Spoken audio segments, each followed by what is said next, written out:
para na po ni sa mga plastic. Sige, kung kinsay mga plastic diha, na sila plastic nga amiga, classmate ka trabaho, wa milabot ninyo, paminawan ni kantara mo. Right, tira na to. Oh my God. Sige, tira na to ha. Sige. Plastic, paras plastic. Okay.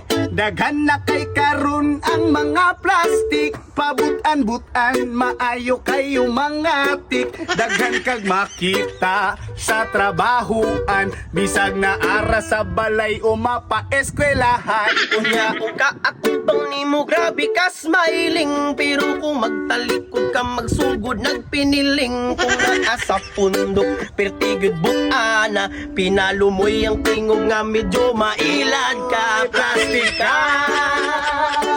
Hoy, hoy, kaog kahoy. hoy, hoy, kaog kahoy, nam nam nam nam nam.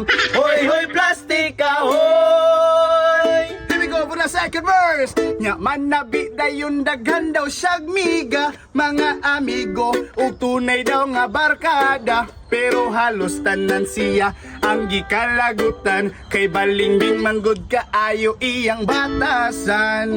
Uswa akag batasan di na mahalin, murag mapalit ka usahay simong kahangin. Bisan kinsay kuyugon nimo dili ka tunay, kay kung wala naka sa pundok pirmi kang mangunay. Plastic ka, Plastic hoy, hoy, kaog kahoy. Hoy hoy kaog kahoy. Hoy hoy plastic kahoy. Balik ko na ko ha. Daghan na kay karon ang mga plastic, pabutan-butan, maayo kayo mga tik. Daghan kag makita sa trabahuan, bisag na ara sa balay o mapa-eskwelahan. Unya kung kaatubang nimo grabe ka smiling, pero kung magtalikod ka magsugod nagpiniling. Kung naa sa pundok pertigyod butana, pinalumoy ang tingog nga medyo mailad ka. Plastic ka, Hoy hoy kaog kahoy.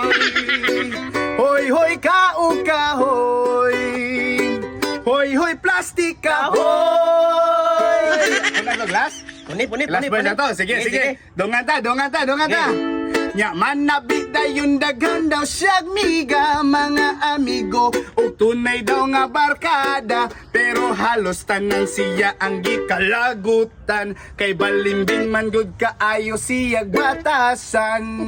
Uswa akag batasan di na mahalin, murag mapalit ka usahay simong kahangin. Bisan kinsay kuyugo nimo dili ka tunay, kay kung wala naka sa pundok pirmi kang mangunay. Plastic ka, Hoy, hoy, kaog kahoy. Hoy, hoy, kaog Kahoy. Ya, imong batasan balanghoy. Yeah. Rokoy.